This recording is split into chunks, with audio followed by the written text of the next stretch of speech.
Thiénaba TV sunu yëf la kon ñoo koy bokk taxaw. mbokk ngir daray Thiénaba TV du la rëcc bësal abonné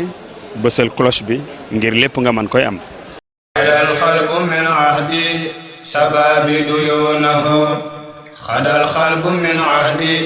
shababi duyunahu.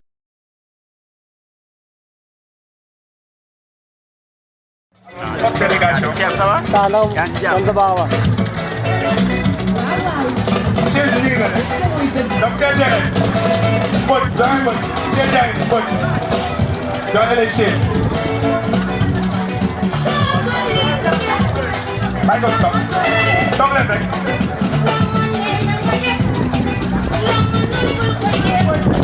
voilà ngeen jàppale ñu rek élèves yi d'abord parce que ñoom ñoo moom bés bi tey ne élèves yi toog élèves yi war a primé ñoom ñoo toog ba pare donc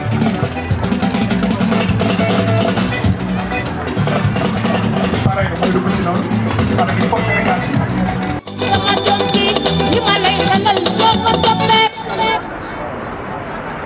voilà ñu xaar fan di toog. ah kan moo ci d'accord na yëkkati loxo contrat bi d'accord élèves bu ñu war a primé ku ci d'accord voilà c'est bon je vois que tout le monde ñëpp yëkkati na seen loxo. dañoo bëgg ngeen ñëwaat fii nekk seen suñu est-ce que leer na xam nga jàng moo koy may est-ce que leer na voilà donc monsieur Pape Demba Kandji directeur de l'enseignement secondaire moom mooy dugg si ñun avec une forte délégation accompagné du ministère de l'Éducation nationale. Voilà. Donc il est accompagné d'une forte délégation. Gis naa ko ay xarit démbam tey cabinet ministère tey ñëpp ñëw nañu voilà inspecteur complet.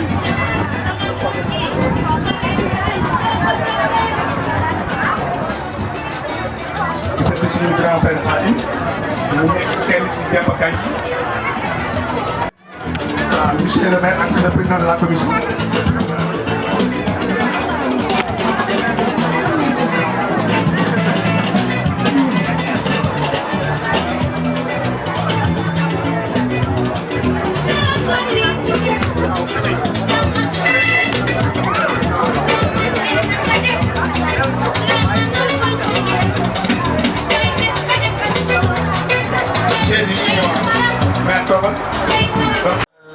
élèves yi ak invités yi nga xam ne ñëw nañ teew fii ci suñu deuxième édition bu journée de l'excellence fii ci Thiénaba daaw lañ ko tàmbali mu am benn tollé bu mu def au niveau de la commune ñu gis ni xale yi journée bi defoon daaw tax na xale yu bëri góorgóorlu nañ ba daaw on avait 135 récipiendaires. Cette année-ci, on a 258 récipiendaires. C'est-à-dire que, donc, les récipiendaires ont presque doublé. loolu nag day wane ni farlu xale yi ak farlu jàngalekat yi dañuy wax ni commune Thiénaba mi ngi am école en 1960 mi ngi commencé ci école Bangañ moom la njëkk a def école donc 1960 nag commune bu ko am école xamal ne ni kon jàng ak jàngale yàgg na ci biir commune bi ñu koy doxal école yi fi nekk yu ay d'éminentes personnalités mën nañ ci citer rek le directeur général bi nga xam ni de l'enseignement moyen secondaire bi nga xam ne moo nekk suñu parrain tey donc moom tamit produit école Thiénaba la c'est-à-dire su ma nee Thiénaba nag mooy commune Thiénaba loolu nag doyul rek aussi parce que commune bi aussi bu fekkee ni 1960 lañ am école ba 2025 li ñu am ci ay école ci commune bi 20 écoles la donc il faut que réseau bi aussi ñu gën ko yaatal parce que vraiment école yi waroon nañoo mat 40 écoles pratiquement mais bu ñu xoolee sëñ Ibrahima Seck effectivement ne ba fa nekk am doole boo xam ni xam naa monsieur le maire mi ngi ciy bay waaram war nañu am deuxième école élémentaire boo xamante ne bii nii à Thiénaba loolu nag aussi monsieur le maire xam na ko te mi ngi ciy dox ay jéego di aussi di wax ni di jaajëfal également les enseignants jàngalekat yi parce que wax dëgg yàlla gis nañ ni ci commune bi chaque année résultats yi dafay yokk chaque année aussi dañuy gis ne xale yi seen i kii donc émulation bi ñu créé ci def journée de l'excellence bi am na ci solo waaye yii yëpp nag suñ ko mënee def mu réussir aussi monsieur le maire moo ci jàpp parce que avec le bureau municipal bi ak le conseil municipal wax dëgg yàlla ñoom ñoo ñu jàppale lu ñu mën ñoom ñoo tax ñu mën fu ñuy dem aussi dañuy toog waxtaan ak ñoom ñu ne dem leen bu soobee yàlla dana baax loolu nag monsieur le maire ñu ngi lay jaajëfal ci taxawu bi ñu taxawu di la ñaan nag aussi commission bi gis nga organisation bi ni mu demee xam nga ni lii xam naa budget la bu xaw a diis donc loolu nag xam naa ne plaidoyer la boo xamante ni buñ paree dana fa àggee incha allah donc ñoo ngi sant ñëpp di gërëm ñëpp di balaa ak ñëpp di bañ a guddal parce que dañoo yéex a tàmbali salaamaaleykum wa rahmatulah. ñu nuyu monsieur le maire defe naa ku si jotaay bi su ne li leen war yéen a ngi koy def xam ngeen te yéen a ngi koy def maire jox nañu fourniture yi ci début d'année bi ñu ngi lay gërëm di la sant di ñaan mu yokk ñu ngi gërëm tamit le di ko féliciter donc di ko ndokkeel bu baax ci action yi bi def yëpp directeur bi man nag damay jëm ci mbirum enseignant yi ñu bàyyi leen xel tuuti waaw parce que fi mu nekk nii Thiès métti na trop du ma wax fii sax mais Thiès laa wax métti na parce que depuis 5 ans benn enseignant affecté wuñ ko Thiès parce que dañ ne Thiès y a un pléthore d'enseignants alors que man mi sama école dama am classe boo xam ne dañ ko multiplier les directeurs tiennent des classes fii am na directeurs yoo xam ne ils tiennent 2 classes 3 classes des choses incroyables alors que les CM et les lycées ont des pléthores de surveillants nga dem CM boo xam ne 20 surveillants on ne comprend pas alors que des classes sont fermées loolu vraiment ñu ngi koy yeggale ni monsieur le ministre ñun ñëpp ñu mën ci ko bàyyi xel dimbali ñu sonn nañu parce que ay enseignants ñu dem am 50 ans bëgg a wër dëgg yor direction yor classe man mii direction laa yor man yor classe xam nga loolu wax dëgg yàlla métti na bu ñu ci mën a dimbali daal wax dëgg yàlla ñu indil ñu ay enseignants parce que on a un manque criard d'enseignants loolu maa ngi yóbbante ci ministre fii nag may préciser parents yi aussi man defe naa parents li mooy waru dara bu ñu demee bay sargal sa doom di ko ndokkeel sa teewaay dafa war a nekk fii dafa war a festal ay parents d'élèves parce que seen doom la ñuy ndokkeel maa ngi leen di gën a ñaax ngeen jàpp ci école bi yéen a ko moom du pour enseignant du pour directeur yéen seen école la bu ngeen demee da ngeen jàpp seen école yi jàppale enseignant yi dimbali leen élèves yi nag maa ngi leen di sotti leen tamit gën a góorgóorlu ñu ñëw rek déwén ñëwaat fi mu gën a yokk commission bi nag ñi naan dañoo rafet man rafetlu man dama naan da ngeen a yokk parce que li ngeen di def nii lu jafe la léegi ngeen a pérenniser loo xam ne amul woon sax dafay amul woon parce que daaw ñu commencé woon léegi yéen a ngi commencé pérenniser vraiment ñu ngi ciy gërëm di leen sant gis ngeen ni ngeen ci dugalee enseignant ak ñëpp ñu ngi leen sant leen encouragé di leen gërëm yeneen yàlla jàppale ba ngeen def lu ëpp lii jërëjëf. kaddu yu kii la rek yóbbante yàlla moom loolu lii tey laa xam ne yàgg naa koo xam ne tey moom laa gis ne Dieu est juste yàlla dafa dem ni bi may ñëw dama am problème oto SG Galaye Dieye bu IEF moo ma indi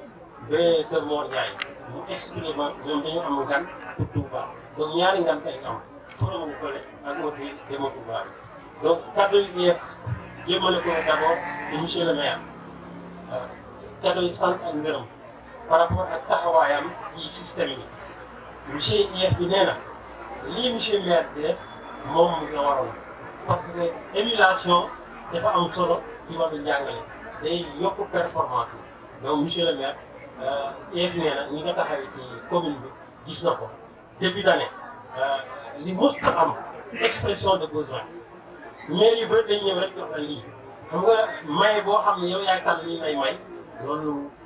lu raar la te moom noonu taxawaay boobu la ci am donc ñu koy gërëm moo ko président conseil rural bi ak président commission d'éducation ak ñi mu àndal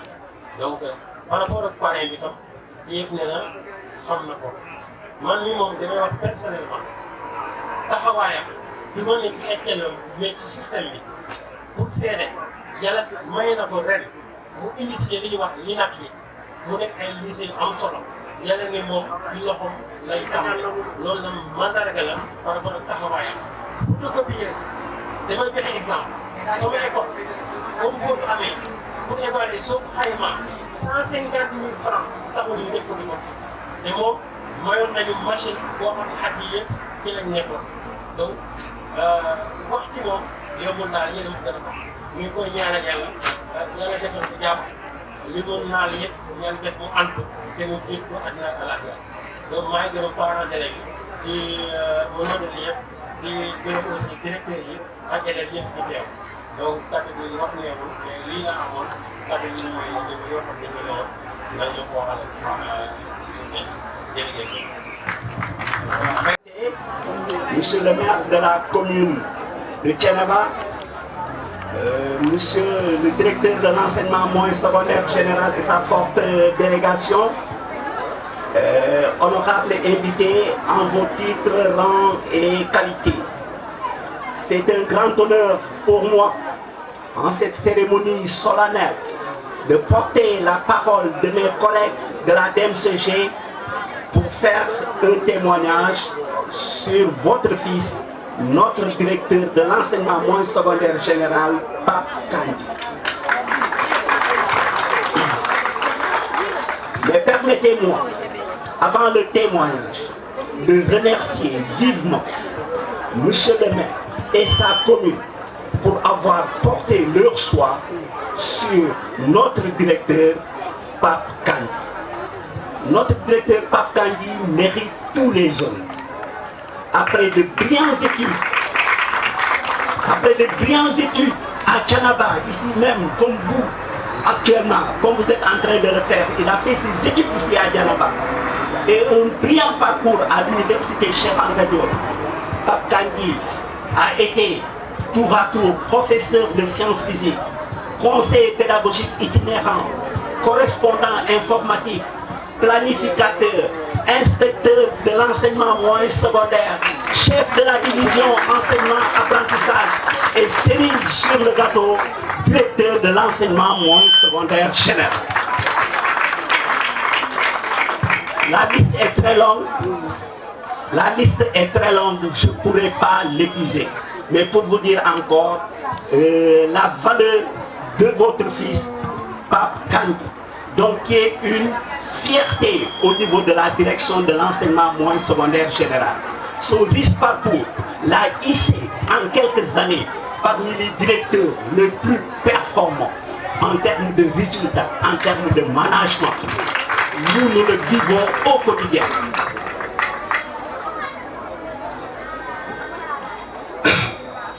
Donc c'est un peu d'émotion quand on parle de l'homme. Encore une fois, Pape Kandji, nous ne saurons le remercier. Travailleur, il est compétent, il est généreux, il est actuellement notre directeur. Merci beaucoup. Monsieur le représentant du sous-préfet, monsieur le représentant, monsieur Liet, pardon, monsieur le directeur de l'enseignement moyen secondaire général, monsieur le président de l'EPCODEC, mesdames et messieurs les chefs d'établissement et directeurs d'école, c'est avec beaucoup d'honneur qu'aujourd'hui je prends la parole après monsieur Sagna qui a présenté vraiment de manière très résumée le profil de notre directeur, M. Pape Kandji. Je prends la parole particulièrement au nom des dames de la DMCG qui tenaient quand même à exprimer, au-delà de l'aspect général de tous les agents, à exprimer notre joie, notre fierté d'accompagner notre directeur aujourd'hui, qui est le parrain de cette grande cérémonie d'excellence. Monsieur le directeur de l'enseignement moyen secondaire général et de votre communauté et de Thiénaba, nous sommes chez lui, mais il est également, nous avons l'impression qu'il est plutôt des nôtres, qu'il est plutôt le père de famille de l'autre côté au niveau du ministère de l'Éducation nationale. Le choix porté sur M. Pape Kandji, c'est pour vous dire combien il est pertinent. M. Pape Kandji est un homme d'une grande rigueur sur le plan du travail,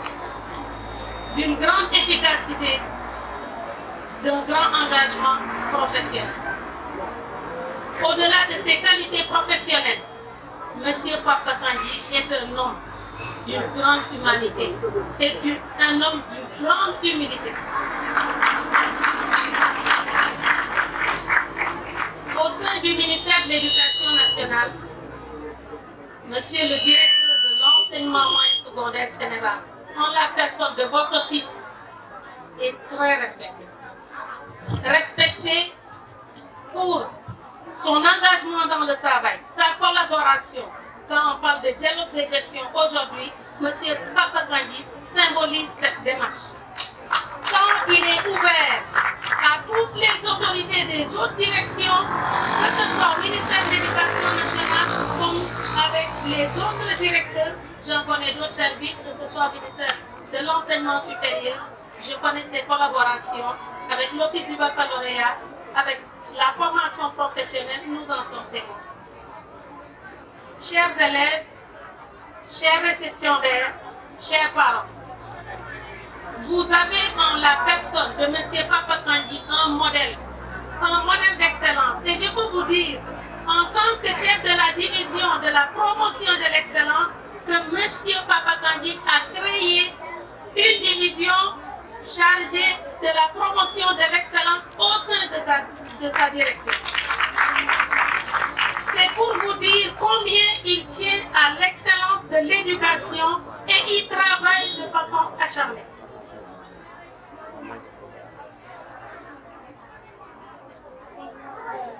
Je voudrais également exprimer ici les appels, les réactions de certaines autorités du ministère de l'Éducation nationale quand même, qui auraient voulu être là avec nous. Madame Ligette m'a appelé pour dire qu'elle aurait aimé être avec nous aujourd'hui et que si le temps l'avait permis, toutes les autorités seraient là pour dire combien nous sommes fiers d'accompagner Monsieur le directeur ici à Thiénaba chez nous. Monsieur le directeur est un homme généreux, courtois et disponible, et c'est cela que les femmes de la DEMCG, les dames de la DEMCG veulent témoigner en sa personne aujourd'hui. Donc pour ne pas vraiment rallonger la parole, je féliciterai les récipiendaires, je féliciterai Monsieur le maire pour les actions importantes qu'il a posées dans le cadre de la promotion de l'excellence éducative au sein de sa commune. Je féliciterai toute la communauté éducative de Thiénaba qui est très engagée autour de l'éducation, plus particulièrement Monsieur le directeur de l'enseignement moyen secondaire général. Monsieur le directeur, vous l'avez mérité, vous l'avez eu. Et aujourd'hui, nous donnons ñaari baat ci wolof rek. Monsieur Papa Kandji seen doom la, fii la dëkk, yéen ko ñu ko gën a xam peut-être, mais ñun lu ñu xam ci moom mooy ñu ngi koy seede kii ñu tànn tey mérité na ko ba weesu na ko, weesu na la ëpp lii, mérité na lu raw lii. Te ñun on a une fierté ñu taxaw fii tey ànd ak moom gunge si ko te ko li mu rafet ji ko si yéen li liggéeyam rafet fii Thiénaba liggéeyam lu mu rafet éducation nationale nit ñi noo ko fa respecté ko fa moo raw fuuf li mu am fii Thiénaba te loolu lu am importance la parce que wàllu liggéey wala ngeen baal ma àq nag wax neexul voilà. di sant le représentant du sous-préfet sama xarit Assane Wade monsieur le maire suñu couleur yàgg na déplacé woon fii ba ñëw ba sama bureau ñu waxtaan ci lu yàgg te xam naa ni doléance bi posé léegi am nañ ci ay gis-gis ay mébét di ñàkk yu ñu waat di nuyu bu baax di ko beral loxo directeur Moussa Dia. Moussa Dia c'est un collègue bu nekk au niveau du ministère de l'éducation nationale. su ngeen gisee école yi moo am matériel école yëpp moo ma ko jox du ma def sax demande danaa ma directeur loo soxla ma jox ko keroog waa Thiénaba football club dañ ma woo dañ ñëw ñu ngi cherché ñu ne dañoo bëgg a démarrer am ay problème bu baax séance tenante ma woo ko mu ni ma dinaa leen jox 10 ballons de compétition wàllu compétition xam nañu ñu muy jaar ak yeneen donc ku am couleur la sama collègue la te bëgg naa encore vraiment ngir gën koo xam Moussa vraiment voilà on est ensemble vraiment c'est un collègue mais aussi vraiment c'est un ami je tenais à le remercier di nuyu toutes les autorités yi fi teew di beral loxo aussi le représentant de l'IEF l'IEF moom dama yàgg ak moom xam naa ko avant muy nekk IEF Bounkiling ak bi ñëwee fii et am na ci demande yoo xam ne incha allah su ma ko appuyer mu jaati moom incha allah dina suti di remercier ak vraiment sama famille bopp ndax aussi bu ma toogee fii tey di jël parole c'est parce que am na fu mu jógee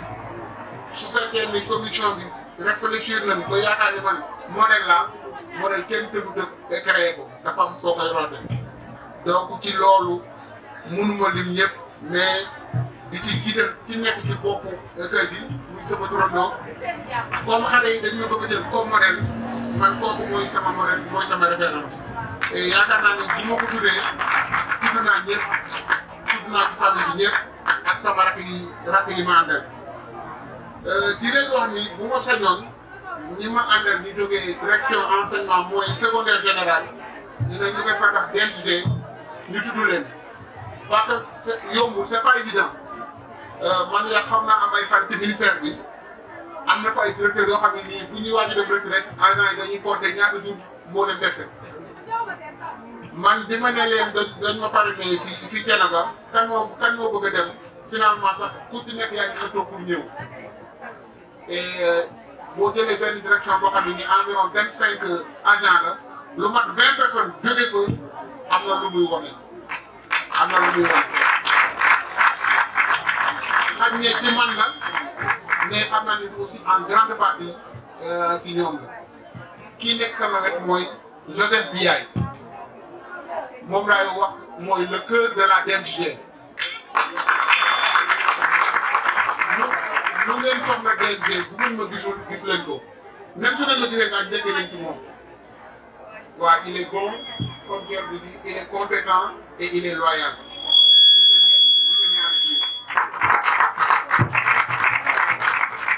Malheureusement du ma mën a tudd ñëpp c'est vraiment une vingtaine de personnes mais mes chers collègues yéen ñëpp gis naa leen vous êtes venus à la maison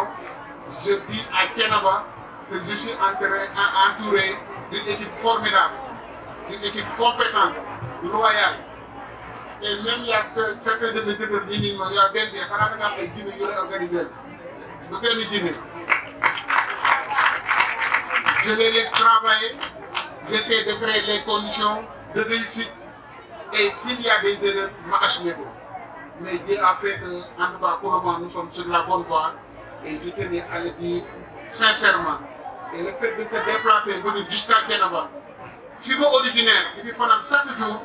avec cette délégation, ça montre encore que, au-delà de cette équipe professionnelle, nous formons une famille.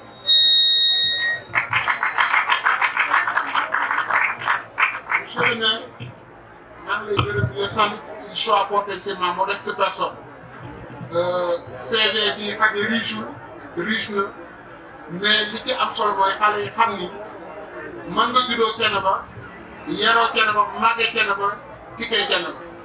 wala nga tikkee Sénégal et Inch'Allah bu ci kanamee nous allons revenir sur des exemples de réussite ñoo xam ne ni bu ñu génnee Thiénaba fekk na boobu ñu nekk dans le milieu professionnel. Bu ñu xawee aborder un peu thème bi ñu wax de la tradition à la modernité une route vers l'excellence à Thiénaba. Thiénaba dafa am tradition bu riche am histoire je pense que loolu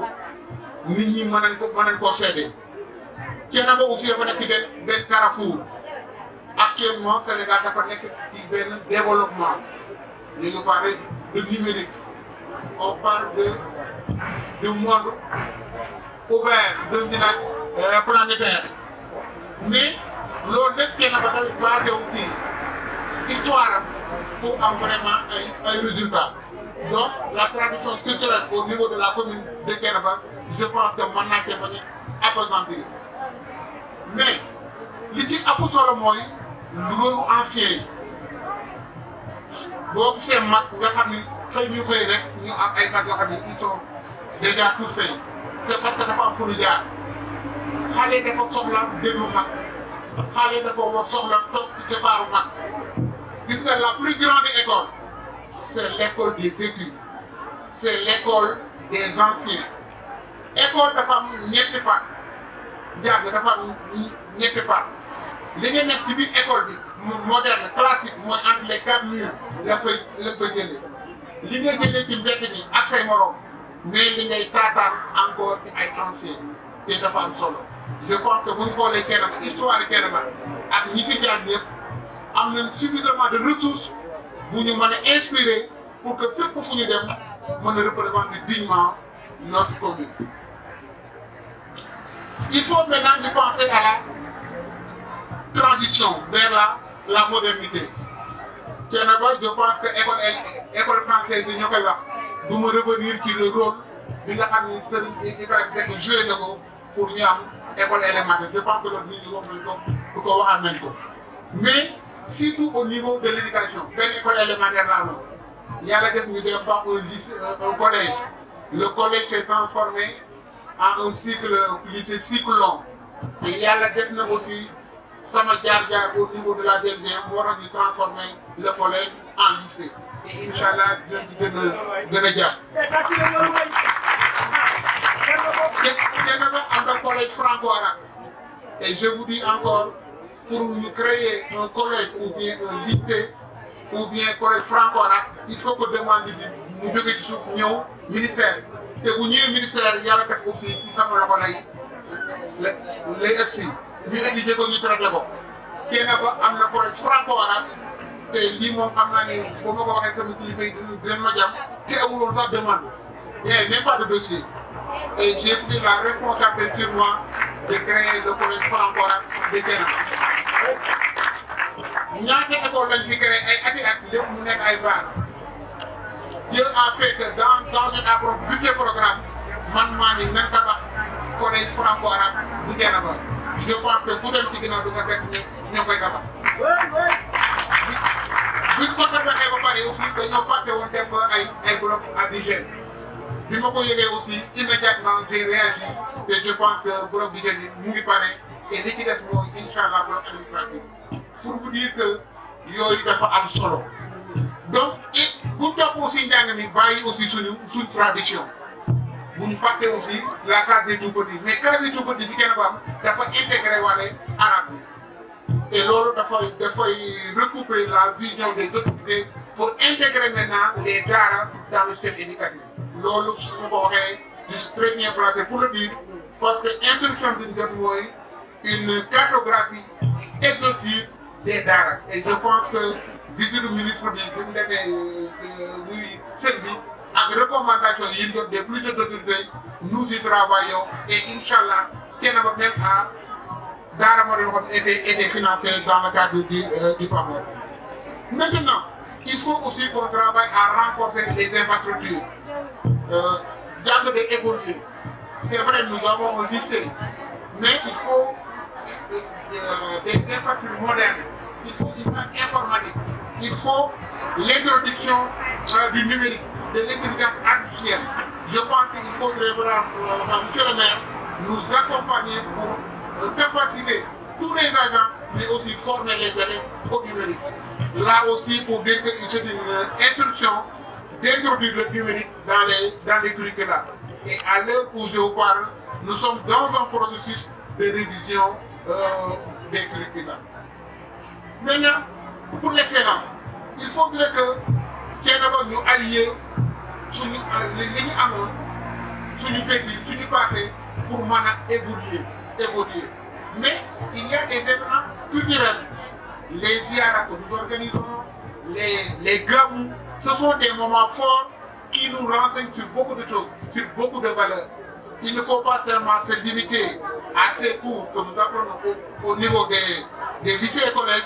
et même au niveau de l'école élémentaire, mais surtout se rapprocher des érudits, et c'est là que nous allons apprendre notre histoire. Et Dieu sait que Thiénaba est très riche en histoire. Mais on ne peut pas réussir cela si on n'a pas un engagement communautaire. Et cette activité qui nous réunit aujourd'hui montre au monsieur le maire qu'il y a un engagement communautaire. Et pour vous dire, l'école, c'est l'école de la communauté. Quand on dit l'école de la communauté, cela veut dire que le curriculum que nous devons enseigner au niveau de l'école doit nous parvenir de la communauté. C'est la communauté qui doit définir ce que nous voulons, donc le curriculum et l'émanation d'une volonté des populaires. L'école, c'est l'école de la communauté. C'est l'école pour la communauté. Donc tout ce que nous devons faire au niveau des écoles doit être réinvesti au niveau de la communauté. L'école, c'est l'école aussi par la communauté. Il ne serait pas judicieux que les enseignants donnent leur enseignement apprentissage sans pour autant impliquer la communauté. C'est vraiment l'essence des CGE, des comités de gestion au niveau de l'élémentaire et des conseils de gestion au niveau des lycées et collèges. On peut aussi citer quelques exemples de réussite. On peut noter dans tous les secteurs socio-professionnels, on retrouve des anciens de Thiénaba. Nous avons des ministres, nous avons des juristes, nous avons des professeurs d'université, des médecins, des infirmiers, des directeurs généraux, des directeurs nationaux. Donc, dans tous les secteurs socio-professionnels, vous allez retrouver un ressortissant de Thiénaba. Donc, chers enfants, aujourd'hui, vous êtes à l'école élémentaire de Thiénaba, ou bien vous êtes au niveau du lycée. Dites-vous que d'ici 5 ans, 6 ans, dans 10 ans, vous pouvez devenir un ministre de la République, un président de la République, un directeur général. C'est ça l'essence. Mais il n'y a pas de secret. Il faut seulement y croire. Ne vous fixez pas de limite. Si vous fixez la limite que vous serez en classe de 3e, vous ne pourrez jamais dépasser la classe de 3e. Vous avez toutes les compétences requises, comme les autres enfants de Dakar, de Thiès. Vous êtes capable de le faire et dites-vous que vous pouvez y parvenir. Mais il faudra y parvenir avec la politesse, avec de la rigueur et surtout avec l'écoute et le partage. Je vais ensuite parler un peu d'un message pour le système éducatif. Vous savez, si je suis là, c'est avec l'autorisation de M. le ministre de l'Éducation nationale qui a béni vraiment cette activité et vous remercie M. le maire d'avoir porté un des fils de Thiénaba pour parrainer cette journée. M. le ministre de l'Éducation nationale a l'ambition de transformer notre société éducative. On ne peut pas réussir cela si on n'a pas une approche participative et une approche inclusive. Cela veut dire qu'il faudra impliquer tout le monde. Impliquer tout le monde ne se limitera pas à ce qu'on appelle nous des intellectuels. Ceux qui ont fait les gares, ceux qui sont au niveau des maisons, des vieux qui ont vécu, il faudra les impliquer. Il faudra impliquer tous les autres secteurs pour former notre société éducative. Et là, je dis, et là, vous me permettrez de citer Aristote, vous me permettrez de dire, le ministère est en train, je veux dire, l'État de faire beaucoup d'efforts dans le système éducatif. Mais on ne peut pas réussir cela si vous, enseignants clés en main, si vous ne portez pas le projet. C'est extrêmement important parce que toute réussite, l'intrant de qualité, c'est d'abord la formation des enseignants. Je pense que l'État y est, le ministère de l'Éducation nationale est engagé pour vraiment améliorer les conditions d'enseignement apprentissage. Et là, la réussite des élèves passera inévitablement par des enseignants bien formés, un environnement scolaire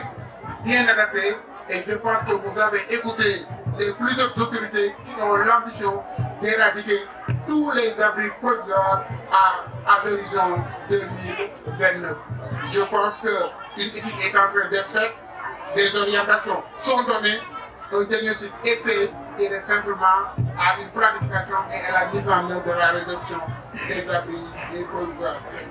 Je veux tout simplement terminer pour vous dire que Thiénaba a un parcours extraordinaire de la tradition à la modernité. Thiénaba a formé des fils dignes qui sont capables de représenter le Sénégal. Je ne parle pas de Thiénaba, de représenter le Sénégal. Vous avez cette opportunité d'avoir une cité religieuse ancrée dans ses valeurs, une cité religieuse qui comprend la tradition, une cité religieuse qui est ouverte au monde. L'appel fait aux parents, c'est encore de croire aux enfants. Et le meilleur investissement, c'est d'investir auprès des enfants. Et là, avant de terminer, je vous dis tout simplement que l'excellence est le résultat d'un engagement constant envers le développement personnel et professionnel. Pour vous dire, ce sera un engagement personnel et professionnel. Personne ne peut pas engager en votre place. Les enfants, si vous voulez réussir, si vous voulez être quelqu'un de mieux, comme on a pu dire, il faudra commencer par y croire. Ce sera un engagement personnel et maintenant les autorités vont vous accompagner. C'est quelques mots que je voulais partager avec vous pour vous dire que c'est un honneur. Et l'honneur pour la direction de l'enseignement Moïse Général, l'honneur pour tout le ministère de l'Éducation nationale d'être là aujourd'hui parmi vous pour montrer à ces jeunes enfants-là le fils de Thiénaba qui est un modèle. Et pour dire encore, comme Thiénaba a porté son choix sur ma personne, c'est hier même que le maire de Dionkésil, il m'a appelé, il m'a fait aussi l'honneur d'être le parrain aussi des enfants de Dionkésil. ñi nga xamante ni ñoom la yi mu àndal yëpp di santaat yàlla bu baax ci journée bii nga xamante ni defoon nañ ko daaw ren yàlla may ñu fekkewaat ko di jiital rek di sant bu baax monsieur le maire ci opportunité bii mu ñu jox parce que bi commission bi dajale muy Modou Mbour ak Ablaye ak ñu ko àndal El Hadj ak Siré ñoom ñëpp bi ñu toogee waxtaan ni dañu bëgg a def journée de l'excellence bi ñu ñëwee jaare ci man ma toog ak code ñu waxtaan ci bi ñu ko waxee monsieur le maire dafa ni loolu amul problème wax leen lépp li ngeen bëgg incha allah rabbi bu boobaa ma financé ko te bañ ko waxee macha allah noonu la ko defee daaw ren bi ñu ñëwaatee ñoom ñu ñëwaat defaat doléance bi mu leen la ma leen waxoon daaw rek defaat leen li nga xamante ni moom ngeen bëgg su ngeen ko indee rek ma financé ko kon loolu defe naa dañ ko ci gërëm di ko ci sant bu baax a baax ci wax dëgg yàlla farlu googu nga xamante ni am na ko ci mbir mi moom xam na li nga xamante ni mooy valeur njàng xam na ni aussi xale yi dañ leen a war a jàppale pour que incha allah bi fi nga xamante ni fa lañ bëgg a egg ñu egg fa mais di gërëm bu baax directeur Pape Kane comme ni ko ñëpp waxee buñ ko tànnee tey pare ne ko bis bii du hasard dafa am loo xamante ni daf ko wane dafa doon exemple ci Thiénaba mais comme niñ ko waxee dafa doon exemple ci Sénégal mais doon nit koo xamante ni aussi nit ku yéwén la kon loolu dañ ci bëgg a jox exemple xale yii nga xamante ni tey ay tout tànk lañu boobu ëllëgee ñu dox ci tànk yooyu am ci ko yooyu boobu ëllëgee ñu mën a représenter Thiénaba ngay représenter Sénégal Pape jërëjëf ñu dolli aussi di santaat conseil municipal bi yëpp bu Thiénaba parce que nag wax dëgg yàlla bu maire mënee lenn li ñoom ñoo ko ci jàppale te ba ñu ko waxee maire boobu lañ ko waxee ñoom ñëpp dañ ci ànd ni loolu moom maire duñ ci sax hésité boo ko defoon ba pare sax doom ñu koy wax incha allah rabbi ñun dañ koy cautionné mais nag jël na soin waxtaan ci ak ñoom ba ñoom ñëpp nangul ko lool waaye bi ñu ko proposé aussi lii conseil bi biñ ko amee barki démb rek Ablaye wax ko ko mu ne ko Ablaye moom ne la leer ne loolu incha allah di ngeen ko am ren ji bu soobee yàlla defe naa ni tey fii mu ko defee fii la dàqee parce que tey kenn xaaru ko woon parce que waxtaanu cee kenn dem daal di koy ñëw indi ko nii defe naa ni lii Ablaye Diaw wax léegi nii weddi gis bokku ci te defe naa ni lii duggulee tey ci lépp loo xamante ni sekk nañ ko macha allah def ciy def njàmbaarte def ci ngóora def ci lépp loo xamante ni mën na ko lépp rek pour bëgg développement Thiénaba kon loolu vraiment dañ ko ci santaat bu baax di ko gërëm encore une fois mais nag di gërëm commission éducation parce que ñoom it wax dëgg yàlla ay jàmbaar lañu Modou Mboub wax na ko à chaque fois bu ñu leen indilee fournitures yi da ngay dem ba yow da nga leen di mujj yéenam ba le passé dem nañu ba guddi xaaj guddi ñu fiy doog di jóge wallaay nag yi dama mujj sax man ñëw gis Modou Mboub ni ko Modou fexe leen ngeen wut loo xamante ni au moins di ngeen ko def seen biir mën a taxaw tuuti parce que boobu ba léegi yéen a ngi fii nekk parce que ñoom prévoir luñ ko woon dañoo defoon rek affaire bi dina gaaw mais ñoom dañ ko nekk ba guddi nekk ci boobu vraiment ak Alpha Dia vraiment doon aussi jàmbaar ci ñoom ci seen biir jàppale leen bu baax a baax a baax kon ñoom it defe naa ne dama leen di félicité te defe naa maire bu jëlee kàddu dina leen félicité mais man dama booleeg yéen ma ànd ak yéen di liggéey donc balaa maire ñëw man sama félicitation war naa ko joxe ci seen vraiment jëmale ko ci yéen vraiment bu ñu sañoon aussi comme ni ngeen ko defee commission yi nga xamante ni moo nekk ci mairie bi yëpp nii lay doxee parce que lii rek la même bu fekkente ne dara amul ñoom dañuy tenir ay réunion di fournir ay PV wane ni ñoom seen commission kat vraiment mi ngi dox kon là vraiment bu occasion bi amee aussi war nañ leen gërëm bu baax di leen santaat bu baax macha allah di wax ni rek directeur defe naa ni incha allah comme ni nga ko waxee léegi du yàgg dara di nga ñu gis parce que comme ni nga waxee am na loo xamante ni soxla nañ fi deuxième école primaire mais soxla nañ fi lycée te loolu incha allah maire dina def li nga xamante ni moo ci war ñu déposé ko fañ ko war a déposé te defe naa ne bu boobaa li ci des dina yomb ndax yaa ko wax bu ñëwee ci man lay teese te bu teesee ci yow am nañ ci xel mu daal macha allah kon ñu ngi sant ñëpp di gërëm ñëpp jërë ngeen jëf merci. di nuyu préfet di Demba Kandji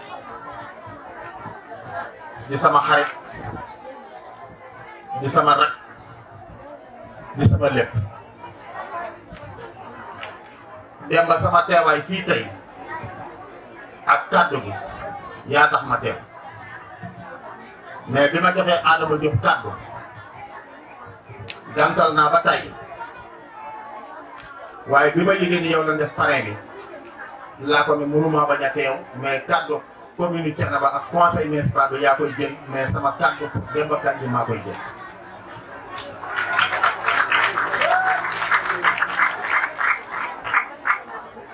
di gërëm bu baax ñi nga àndal ñëpp di gërëm ñi fi teew waaye di gërëm ñi nga xam ne ñoo nekk ci éducation ci commune Thiénaba di ñaar fukki école yi nekk ci commune Thiénaba yëpp maa ngi leen di sant bu baax di leen gërëm. di gërëm nag conseil municipal bi Thiénaba barki démb wax naa ni conseil municipal bi Thiénaba ba 2022 woote na ak conseil municipal bi Thiénaba 2014 defe naa yéen conseil yi fi nekk dégg ngeen ma wax ko loolu lan moo tax seen liggéey bu rafet ak seen yar ak seen teggin gis nga am réew bu la tànnee ñu teewal ba bërëb da nga koo war a jëmmal mais da nga koo war a doxal loolu nag yéen a ngi ci kon foo ma sant leen gërëm parce que lii su ma ko mënee tey yéen a tax amul lenn lu may def loo xam ni du ma ko waxtaane ak yéen mais lu ma waxtaane ak yéen rek da ngeen may jox kàddu ñi ma defal loo def baax la mais loolu nag conseil municipal bu xam boppam moom koy def amul opposition amul parti pouvoir conseil municipal mënoo cee xàmmee kii fii la ne wala fële la ne seen jëmm mooy askan wi damay wax ni yàlla xam na ko sama yéene rek lay wax njiiti réew mi fam fee ma toog tey bu ma sañoon ko dëkk Thiénaba fay toog du ma ko nëbb parce que nit amul lu dul boppam te ñun amuñu lu dul Thiénaba mais Pape dañuy sant bu baax tout le famille Kandji amul góor amul jigéen ku nekk famille Kandji ku nekk Thiénaba koo xam ne tekkiwoo mënaloo Thiénaba dara jëfoo amul ab famille ko sañan famille bu nekk ni yéen lay mel sonalu leen kenn xastewu leen xoloowu leen xeexu leen guddi ak bëccëg yéen a ngi liggéey te rek du soxla ngeen dem ko en tout cas nag ku ne xam ne man du ma seen géwél mais dëgg laay wax man nit laa koo xam ne fu ma dëgg fekk bàyyi ma di gërëm bu baax nag sama jarbaat Xaadim bi ngi sama wet li ngeen wax léegi ni développement rek moo ko ñor lépp lu ma woote ci commune bi te développement di ko def même bu doon topp guddi dikk gisee man dina ko def kon Xaadim ñu ngi lay sant baax ñu lay gërëm di gërëm sama secrétaire ginnaaw bu ma gërëmee sama première action Adama maa ngi lay sant bu baax maa ngi lay gërëm ci sa yar ak sa teggin ak sa nungul ma parce que kilifa boo nekkee moom te nunguloo ko amul njariñ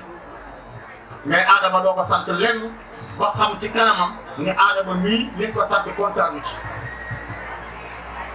même bu ko doon def di jëloon sax Adama dina ko def loolu moo tax ma yëkkate woon Adama boole ko ak yéen moo tax ma ne Ablaye buy teggin ma boole nag Adama ba bis teew tey askan ñëpp teew waa ministère teew may jël kàddu te Adama jëlul kàddu mais nit day joxe cër ku ko du cër da ngay joxe cër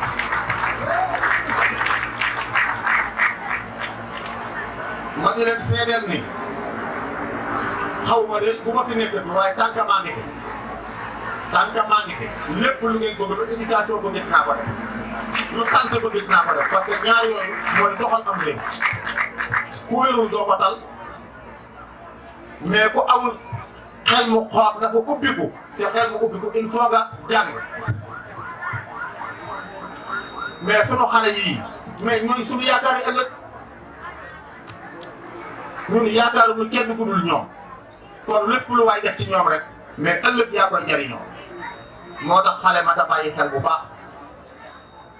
dama wax ni nag mag man naa bàyyi ci réew waaye ñu ni yal nay mag mu baax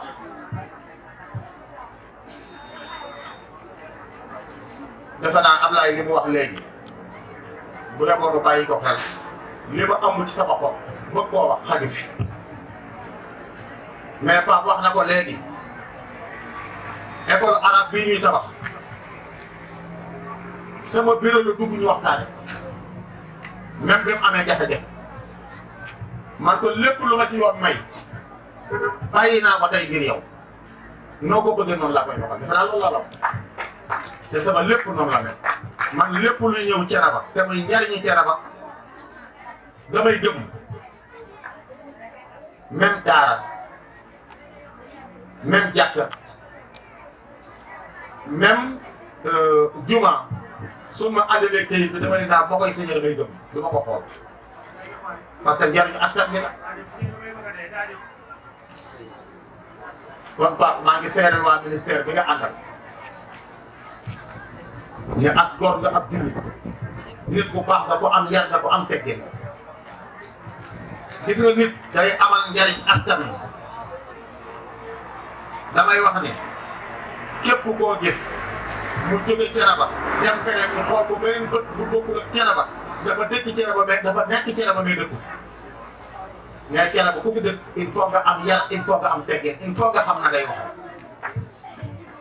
di yeewoo Thiénaba rek taxul nga dëkk Thiénaba parce que dëkk jikko la kon yéen ndaw yi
jàmm fan bu gudd ak wér voilà donc waaw waaye dégg nga jërëjëf merci beaucoup après Thiawaye mais lu soog ñëwoon jox ba Bayram jox Bayram jox ko ba waaw Thiawaye par exemple vraiment jigéen ñi man góor la parce que seen directeur moom ko wax li koy def ci école bi yëg naa lépp yàlla fay la quoi vraiment Thiawaye waaw dañ ne mais lu ci ñëwoon dama benn sax waaw Thiawaye bu dem Thiawaye 12 sagas am 12 waaw dañ ko vérifié dafa manqué benn sac dañ ko vérifié ku ci am lu ëpp na ko indi bu la demee bu ngeen ku ci am benn sac bu ëpp na ko indi voilà après Kër Maysa damay ñaan Aliou Kandji kay jox la Kër Maysa franchement Aliou ak Aliou kay jox ñu Thiawaye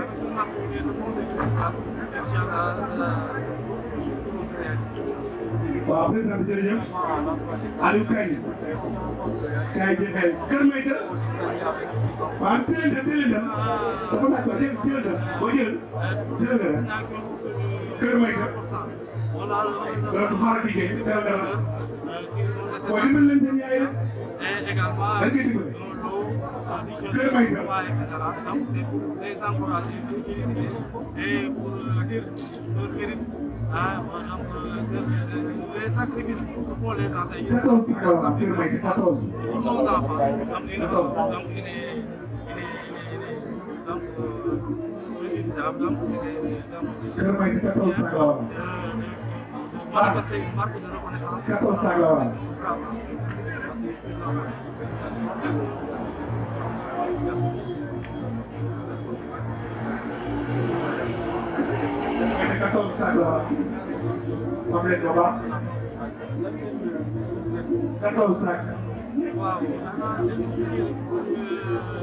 C'est bon. Donc dama def rapprochement entre Aliou ak Khali. Khali mooy secrétaire bi nga jox ay waa këram. jox ko dana amaat. voilà jox ko après dégg nga soo leen ngi def prix yi. xale yi ak seen parents gën a farlu ci xale bi xale yi gën a farlu jàngal ko defee ñu tendre vers seen nañ commencé seen nañ ko daal ñoo ngi fi du maire bien sûr ak dimbalu maire ak conseil municipal yëpp parce que maire moom la bi mu ñëwee daf ni lu jëm ci éducation jëm ci santé bu soobee yàlla lu mën ci jàppale leen bu ngeen bu ma mën a lu mën daal ko defal lu koy firndeel tey daf dañ ko wax ñaari fois ko gis deux ko def dem jënd ko ci xaalis ko indi ko deux ko def donc ñun mënuñu ko def sant ko gërëm mais sant ko vraiment lu bare aussi dañ koo pare ne kii xale mën naa bañ a def politique mën naa bañ a dugg ci activité syndicale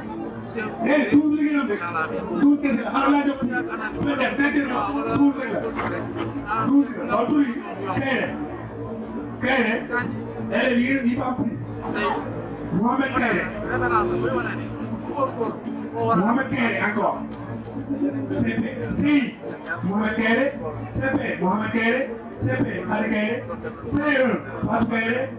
Mariama Kairé. Nogoy Dieng. C2. Nogoy Sila. Mout Sène. Ndeye Pita Badiane. Ababacar Kairé. ak Khady Faye. ñi bokkul. 12 heures waroon nañu 13. 12 heures indi. ay babal suñu jigéen macha allah donc dañuy ñaan kenn ci ñu teel a benn jigéen mu ñëw di Aliou soxna si. Thiénaba TV à votre disposition pour la couverture de vos événements, pour la couverture médiatique des grands événements. Thiénaba TV avec vous avant, pendant et après. bokk jërëjëf ci ànd ak nga ànd ak ñun suñuy programme ngir gën ko mën a wéyal nag daañu sàkku ci yéen ay ndimbal ngir yokk matériel bi ngir liggéey bi gën a jëm ca kanam. kon mbokk ku ci am lépp looy yónnee mën nga koo yónnee ci numéro yi di affiché ci écran bi sant ak ngërëm ñeel na leen ci ànd ak ngeen di ànd ak Thiénaba TV. وللشيب عهد يبغي أن نسونه